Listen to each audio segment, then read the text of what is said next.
Loose hardware is a pain, and lost hardware can end your ride prematurely. When your motorcycle's vibration works against your tightening torque, you need a little bottle of the blue or red stuff. Today on MC Garage, we talk about Threadlocker.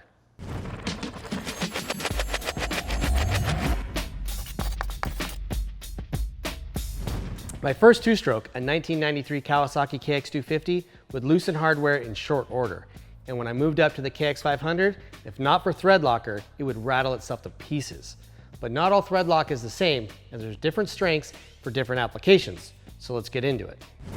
Threadlocker basically uses an anaerobic adhesive to fill the imperfections between interfacing thread surfaces to create added friction. It also fills the gaps between those threads, making a completely unified assembly. Anaerobic means without air, so Threadlock will not begin to harden until the nut or bolt treated with the locker is installed and is in the presence of metal ions. Once installed, the Threadlocker begins to cure in minutes and reaches full strength in about 24 hours. Threadlockers are available in low, medium, and high strength formulations and are usually color-coded according to their strength. Most of us are familiar with the blue and the red. Blue is a medium strength that is best used on hardware that will need to be removed with hand tools down the line. Red is high strength and is for assemblies you don't plan on taking apart, or if you do, requires heat to break the bonds. There's also a purple, which is below blue on the strength scale. There's also a green, which is a wicking compound, meaning it will find its way into the gaps from outside of the hardware. It also requires heat to break the bonds for easier removal.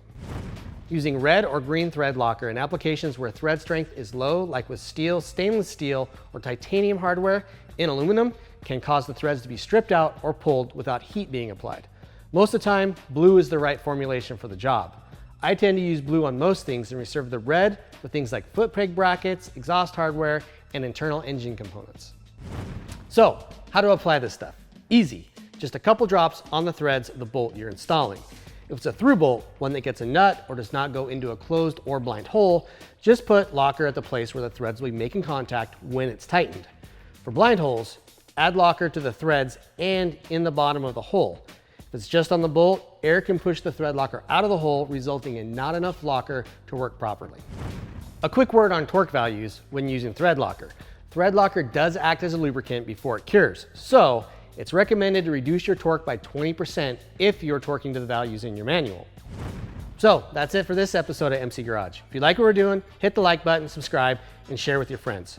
Of course, you're gonna have questions and comments, so put them down below, and we'll see you next time.